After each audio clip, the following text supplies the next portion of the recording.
Assalamualaikum warahmatullahi wabarakatuh. Saya Barik Alfiani dari kelas 3A Teknik Informatika ITB Yadika Bangil. Kali ini saya akan menjelaskan tentang algoritma penjadwalan Highest Ratio Next atau HRN dan Priority Scheduling atau PS.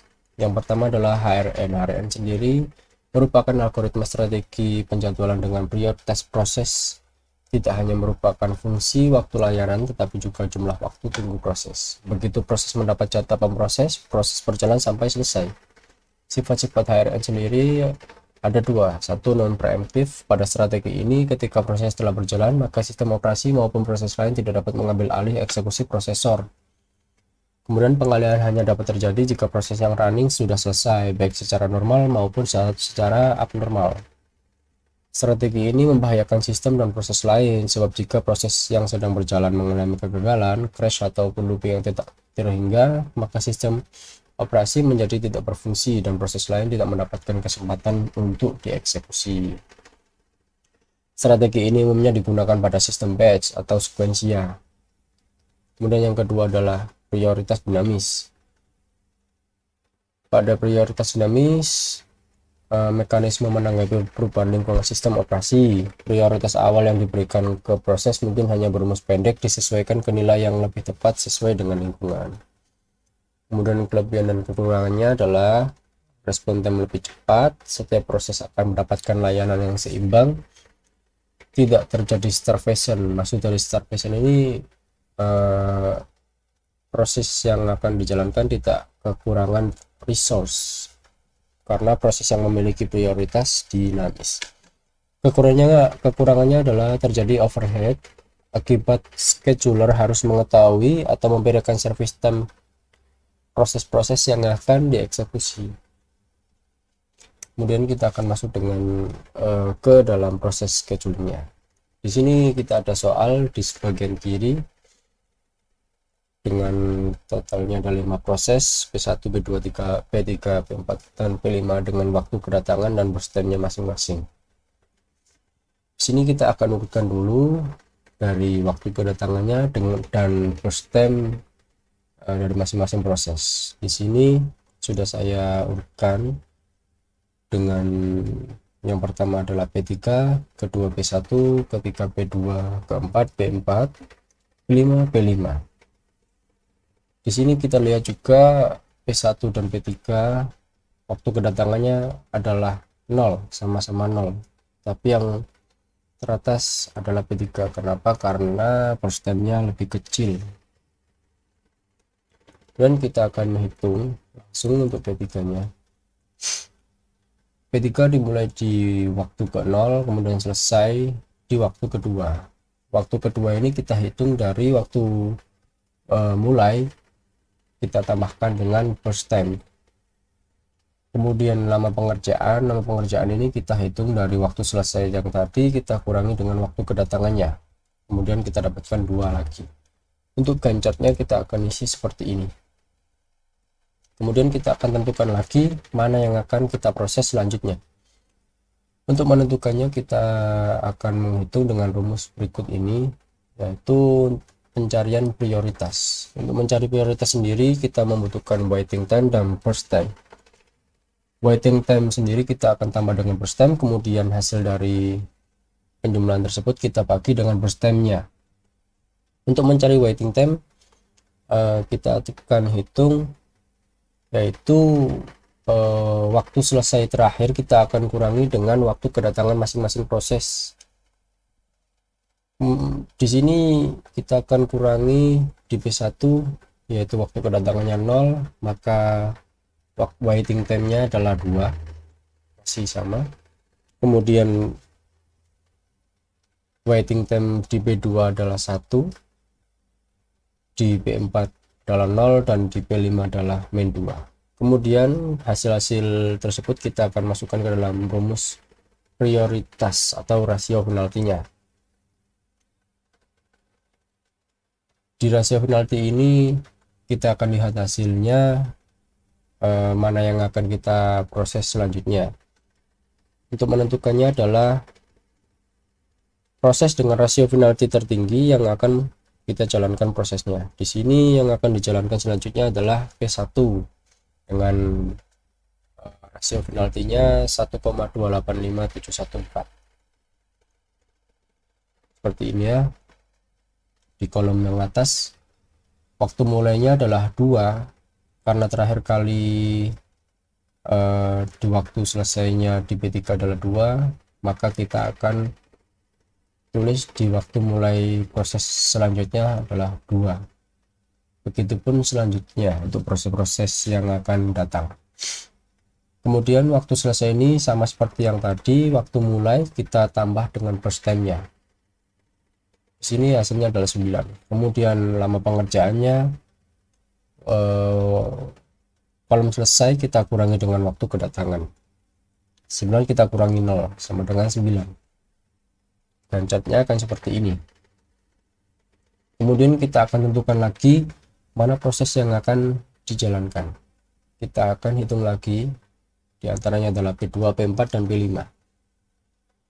Di sini sudah saya hitung. Untuk waktu sia-sianya sama seperti rumus sebelumnya. Waktu selesai di proses sebelumnya kita akan kurangi dengan waktu kedatangan proses. Di sini karena P4 memiliki rasio penalti paling tinggi, maka P4 yang akan dijalankan prosesnya. Di sini P4 mulai di waktu ke-9, kemudian selesai di waktu 12 karena penjumlahan 9 ditambah 3 sendiri mendapatkan hasil 12. Kemudian lama pengerjaannya 10. Karena di kolom selesai di P4 sendiri adalah 12, kita kurangi dengan waktu kedatangannya adalah 2. Kemudian gancatnya akan seperti ini. Kita akan lanjut mencari atau menentukan mana yang akan kita proses selanjutnya. Di sini sudah saya hitung yang akan kita proses selanjutnya adalah P2. P2 mulai di waktu ke-12 dan selesai di waktu ke-17. Gancatnya akan seperti ini. Lama pengerjaannya adalah 16. Kemudian kita akan melakukan proses selanjutnya. Sudah jelas yang terakhir adalah P5, tapi kita harus tetap menghitung waiting time-nya karena itu akan berpengaruh saat nanti kita akan menghitung rata-rata waiting time atau waktu tunggunya. Di sini bisa kita dapatkan waktu mulai dari P5 adalah 17 dengan waktu selesainya adalah 23. Lama pengerjaannya adalah 19 dengan gancat seperti ini. Kemudian masuk kesimpulan, untuk alur schedule-nya sendiri secara konsep pengerjaan tadi sudah kita dapatkan seperti yang ada di atas. Kemudian alur schedule yang sebenarnya terjadi adalah P3 yang pertama sudah jelas, kemudian P1, kemudian P4, P2, dan P5. Untuk penghitungan rata-ratanya sendiri seperti yang sudah dihitung tadi, waiting time atau waktu tunggunya kita isikan di kolom kiri, kemudian kita jumlahkan yang mendapatkan hasil 33. Kemudian untuk menghitung rata-ratanya adalah 33 ini kita bagi dengan 5. Kenapa 5? Karena kita memiliki 5 proses di situ dan kita akan mendapatkan hasil 6,6.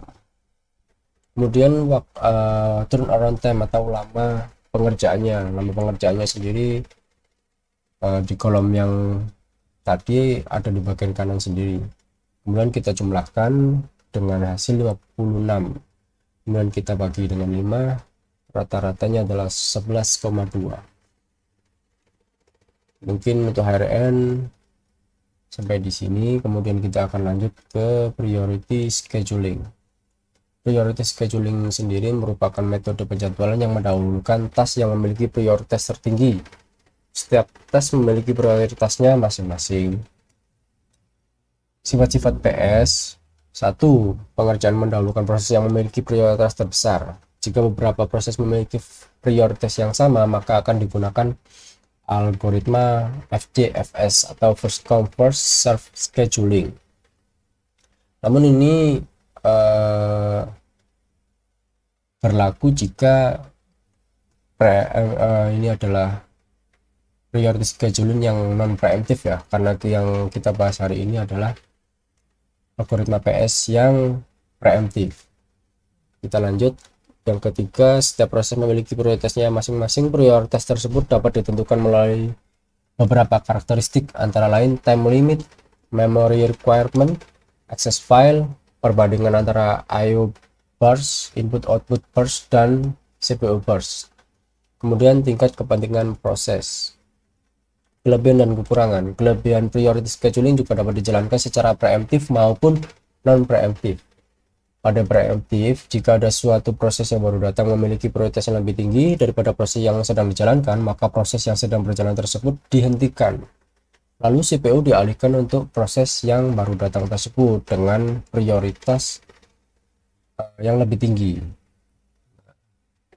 Kemudian untuk non preemptif sendiri, proses yang baru datang tidak dapat mengganggu proses yang sedang berjalan, tetapi hanya diletakkan ke dalam queue atau ke dalam antrian. Kemudian di kekurangan, kelemahan pada priority scheduling adalah dapat terjadinya indefinite blocking atau starvation, yaitu kekurangan resource deadlock, yaitu proses dengan prioritas rendah berkemungkinan untuk tidak dieksekusi jika terdapat proses lain yang memiliki proses prioritas lebih tinggi darinya. Kita akan masuk ke proses scheduling. Di sini ada soal yang di bagian kiri, kemudian ada yang di bagian kanan. Karena di bagian soal sendiri tidak memiliki priority, karena di waktu atau di algoritma penjadwalan priority scheduling pada tabelnya pasti ada priority. Nah, untuk hari ini priority kita ambil dari HRN yang sudah kita urutkan sebelumnya. Kita akan lanjut ke proses schedulingnya. Di waktu ke-0 ini ada dua proses yang masuk antrian, yakni P1 dan P3. P1 akan masuk dengan burst time-nya 7 dan priority-nya 2. Kemudian P3 juga akan masuk dengan burst time-nya 2 dan priority-nya 1. Karena ini adalah priority scheduling preemptif, proses dengan priority terbesar atau tertinggi yang akan dijalankan terlebih dahulu. Di sini yang akan dijalankan terlebih dahulu adalah P3 karena prioritinya adalah 1. Oke, kemudian di waktu ke-1 P2 masuk antrian. Nah, di sini P2 tidak bisa diproses karena di sini priority dari P2 sendiri adalah 4, kemudian burst time-nya adalah 5. Sini yang akan tetap dijalankan adalah P3 karena prioritinya masih tertinggi di antara antrian. Kemudian burst time dari P3 sendiri tinggal 1 karena sudah berjalan atau sudah diproses.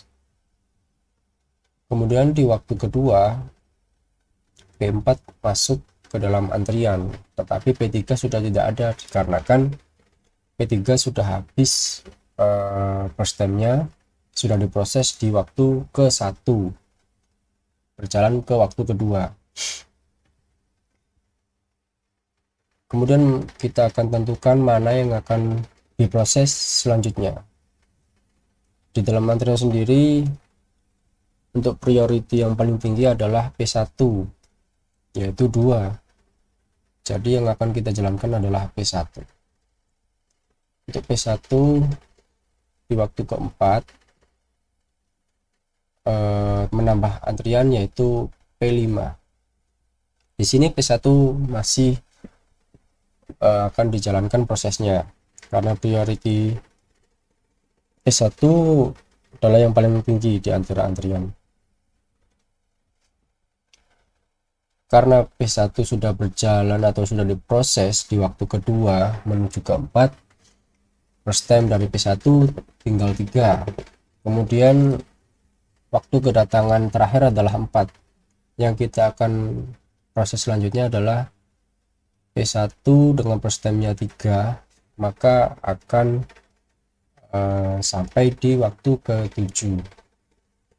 Kemudian di waktu ke-7 P1 sudah habis first time-nya karena sudah diproses. Kemudian kita akan tentukan lagi mana yang akan diproses selanjutnya.